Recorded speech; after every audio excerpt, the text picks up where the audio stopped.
Well, there's a huge amount to say because I first found out about Felicia Browne in an exhibition in Chichester in 2014, and I was confronted with a self-portrait, not the one we have here, but a self-portrait that was so striking that I felt immediately compelled to explore more. And drawings like these were also being exhibited. It was an exhibition about the Spanish Civil War response in Britain, the visual art response in Britain, which was the first survey ever of its kind. And then I wrote a review about Felicia Browne and the other artists, which was taken up by the International Brigade Memorial Trust. And through that, I kind of was approached by Tate Britain because they hold an archive of her drawings, and they wanted to make a film about the archive, to animate the archive as part of a series. So that was kind of my way in, and there's another film which is that's also, the one I have that's seen. the one you've seen. Yes. So that's a Tate Britain film. Yeah. And it was actually during the filming with Tate Britain that I had this extraordinary sort of, like I say it in Spanish, un relámpago, un momento, really, really extraordinary, where I suddenly realised that she had made the journey that we're plotting in this film at the beginning, in 1936, in July 1936, across the Pyrenees. And this was a mirror almost to the journey that my father and the Republican exiles had made in 1939, February 1939, at the end of the Civil War, and they had crossed the Pyrenees on foot. Felicia had gone in a car, they'd come on foot, and I had this idea about footsteps and tire tracks, and this sort of notion of crisscross, and the way that our histories were entangled, in a sense, and I felt absolutely compelled. And the most compelling thing about her was not only her drawings, which I found, incredibly, almost mesmerising, and but it's the idea of trying to get close to her and discover why she sacrificed her life in this way. Why would somebody from Britain, why would an artist from London end up on the battlefront in Talienta, right at the outbreak of war? So it was a sort of psychological exploration, trying to understand her motivations, what drew her to do that, but also understanding the woman herself and her impulses through her gestures. So I called the presentation Point and Flat because, as an artist, one of the first things I noticed about her is this tendency she has to go right into the page with a very kind of sharp point, and then it's almost like a flat line. So she's got the point of the instrument, whichever she's using, either graphite or charcoal. She's got the point, and then she's turning the instrument on its side and going like that. Yeah. So it's almost like pointing and stroking, pointing and stroking. So that was kind of where I started with Felicia. So it was in that moment, it was in the moment of filming with Tate that I saw the journey, and then it was when I started looking more closely at the drawings that I started to see this as a kind of, and the fact that she trained so thoroughly at the Slade School of Art. She spent from 1921 to 1928 travelling and having sessions at the Slade. So we've got her record card from the Slade, and she's continually checking in and checking out.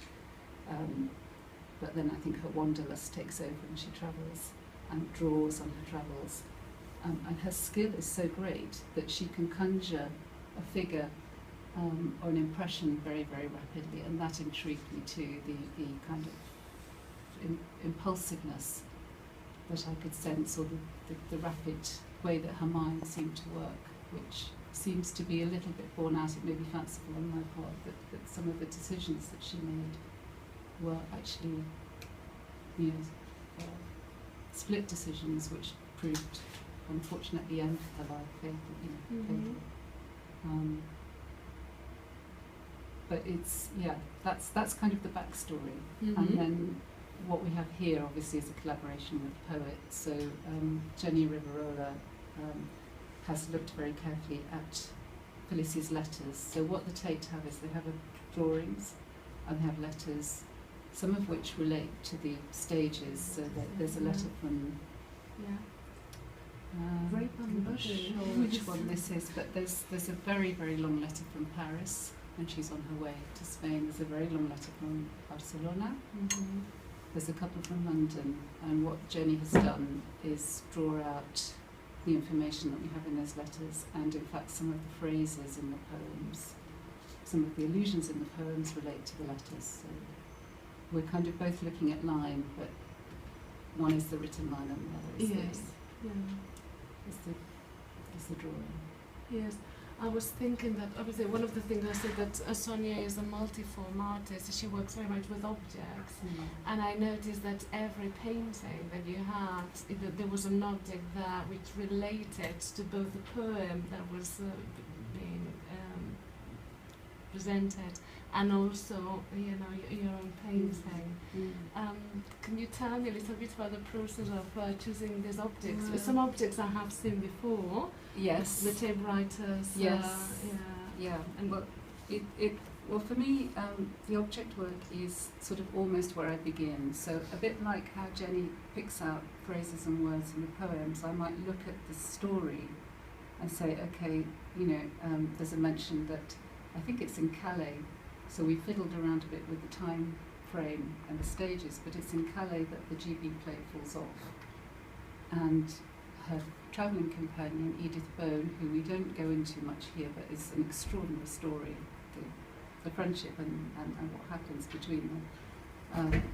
Edith Bowne just finds a bit of wire on the ground and ties it back on, nothing daunted, and Felicia's full of admiration for this act. So one of the first things I wanted to do was find a vintage GB plate. I've no idea if it's from the right period or not, but I sourced that online and it was shipped from America. Oh, right. Yeah. Okay. Well, this is the Arts Council, so we can do that.